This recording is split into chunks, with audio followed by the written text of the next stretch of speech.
Hi there. I'm in Yellowstone National Park in front of Old Faithful, America's first and best national park, established in 1872.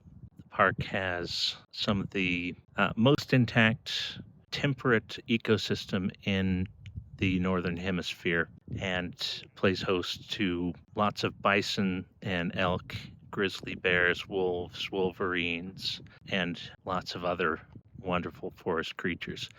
I'm going to talk to you today about environmental ethics, and we'll get to see this thing go off. I'm here in Yellowstone's Hayden Valley with a herd of wild buffalo behind me, and that brings to mind one of the most important questions of environmental ethics. Should we use a anthropocentric argument focusing on how animals affect humans, or should we be concerned with the animals' welfare themselves? From the perspective of deep ecology, where we argue that the animals have an intrinsic right to exist, we would ask ourselves questions like, what right have I to take the life of a beautiful creature like a buffalo? Or what right do we as human beings have to wipe entire other species off the map? Or how ungrateful are we to have ecosystems that support us and help us to thrive while we destroy them? Keeping the numbers of the species stable is important for not only the species' individual rights and those sorts of intrinsic environmental ethics arguments, but for local economies. Towns around Yellowstone are very much dependent on the tourism dollars that ecological tourism brings to their doorstep. Keeping up the numbers of the species affects not only the health of the ecosystem, but the health of a tourism-driven economy. It's often a good strategy to talk about the well-being of humans, because we intrinsically know the value of our fellow human beings, but not everybody has the same opinion about the value of animals. But a utilitarian like Peter Singer will say, what's valuable is happiness, and what is to be avoiding is suffering, and the animals behind me can suffer, so they have intrinsic value, not just value because of what they can do for us, but value in and of themselves. But once you get into talking about animals having value in and of themselves, you have to ask yourself, are they valuable as individuals? Are they valuable as a species, as a whole? Or perhaps is the entire ecosystem being healthy something valuable in and of itself? These values often come into conflict with one another, particularly when we're talking about hunting licenses. Even from an anthropocentric point of view, there are significant conflicts to talk about. An individual hunter might value an individual buffalo for the meat that it can provide and the long-term security for his or her family. But the people issuing hunting licenses are concerned with maintaining the numbers and the population of the buffalo over the long term. So the anthropocentric arguments can have a really big impact on the local community. But for ecological rights activists, a lot of them will say that that is just shallow ecology. If we really want to look after animal and ecosystem welfare, we have to look at deep ecology, which is valuing the plants and animals in and of themselves. The hot springs in Yellowstone are home to a fascinating and diverse set of microbial life. As you see these colors that emanate from some of these pools, there are extremophiles who are adapted to the most extreme environments on Earth that offer us the best clues as to what is possible for life and what life might exist elsewhere in the universe. These microbes are not only invaluable species in themselves, but these pools, like you see here, are home to bacterial mats, which are their own ecosystems with photosynthesizing layers at the top and layers at the bottom who can't get the light, using energy that from the decaying photosynthesizing layer and absorbing minerals that the photosynthesizing layer can't get, enriching the ecosystem. So any small changes can really affect a fascinating form of life. And it's a form of life that, since it's microbial, most people don't think it has value in and of itself. But is it valuable as a species or as an ecosystem as a whole?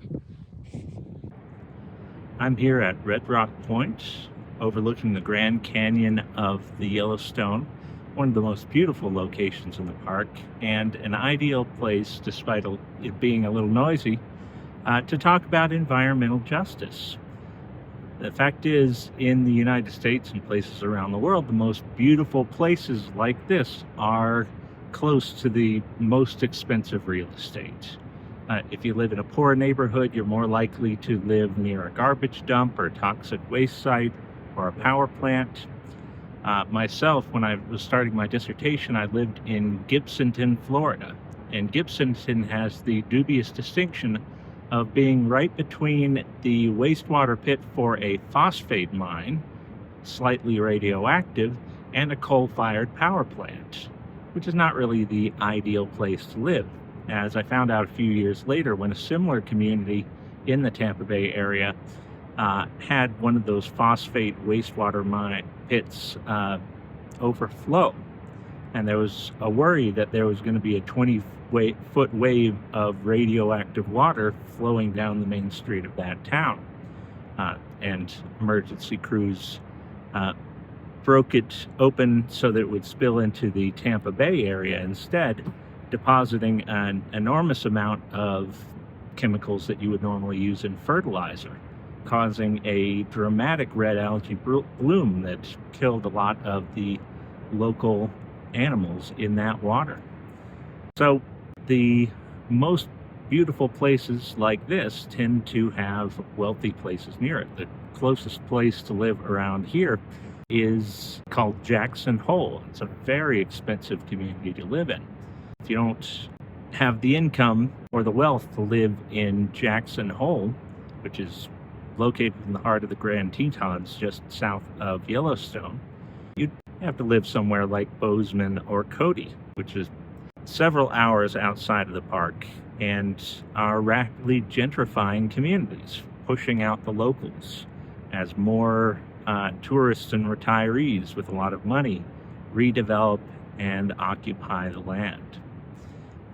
Now, fortunately, a national park like this is paid for by our tax dollars, the upkeep of the roads and the facilities, and that allows them to keep the entrance fees to come into parks like this at a relatively affordable rate, because the national parks were meant for everyone to enjoy. But it's hard practically to do that if you can't afford to rent anywhere near it.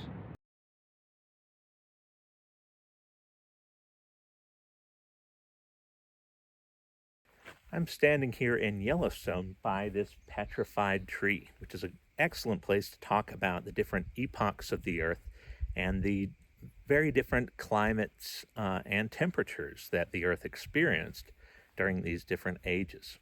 This is a 50-million-year-old tree. So a petrified tree comes about when, in a oxygen-poor environment, a dead tree gets buried, and the mineral-rich water from the surrounding area gradually fills in the gaps between the biological structure, building up more and more stone like a stalactite. And that stone remains even while the rest of the biological materia gets worn away. So this particular specimen was most likely buried by a landslide caused by volcanic activity, buried in sand and ash and mud, and gradually with that mineral-rich water, the structure of the tree was replaced.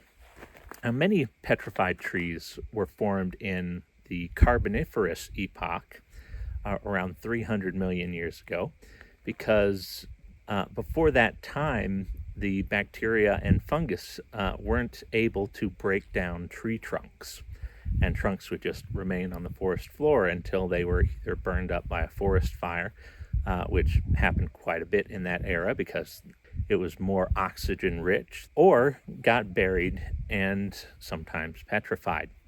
This particular specimen, as I mentioned, was not from that era. It was buried around 50 million years ago in the Eocene era. In the Eocene era, the Earth looked pretty different than the one we know today. For one thing, there was no ice on the poles because the Eocene era was very warm, having somewhere around 2 to 4 times as much carbon dioxide in the atmosphere as we have now, and quite a bit more methane, which is a potent greenhouse gas. And in that much warmer atmosphere, more of the light rays coming from the sun got trapped and turned into heat within the Earth's atmosphere, while a lot more of those rays bounce off, given our current atmosphere. And so since we had this much warmer world, we had a world in which the sea level was 150 meters higher than it is today. And most of our major cities are along coastlines throughout the world. And most of those would be under quite a bit of water if we had 150 more meters of water, which we would have if all of our ice melted. In our world, since the Industrial Revolution, we have doubled roughly the amount of CO2 in our atmosphere and greatly increased our methane outputs. So this warm period in Earth's history ended because a lot of that carbon got captured again, turned into oil and coal. So that process sequesters the carbon from the atmosphere in mostly plant matter. It gets buried and pressurized over time. And that buried plant matter doesn't just return back to the atmosphere. Of course, just because the coal and oil went into the ground doesn't mean it's going to stay there. Since the Industrial Revolution, people have been digging up coal and pumping out oil as fast as we can, burning it up. And those gases go straight back up into the atmosphere, warming our world. Climate change poses a particularly thorny ethical problem because you can't really get along in the modern world without consuming some things. And you can't get out to natural sites like this without burning some fossil fuels unless you're one of the privileged few who are wealthy enough to have fully electric cars. Climate change is tricky as an ethical conundrum because the guilt of who is responsible for changing the climate is so widely distributed. The kind of prototypical ethical conundrum we're talking about, it usually involves there's a perpetrator and a defined victim. You know, somebody hits the other person, that's clearly wrong. But with climate change, we have widely distributed guilt around the world of everybody consuming just to live, and consequences felt around the world in the natural world as well as the human world. And it's pretty hard to pin down and get justice in a situation like that. It's easier to answer ethical queries if we have a particular culprit we can point to and a particular victim.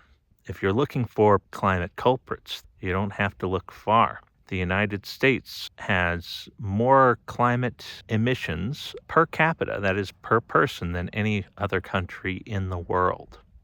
Climate emissions are produced mostly by the wealthiest countries in the world, and the ones that are hardest hit by it are the poorest countries.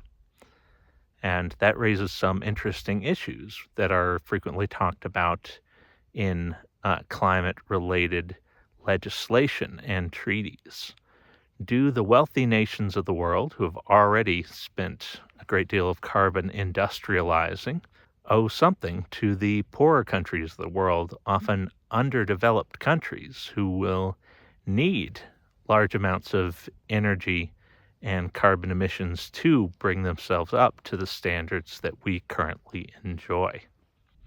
Not only is climate change a threat to the current populations, but it's also a threat to future populations. And what do we owe the next generations?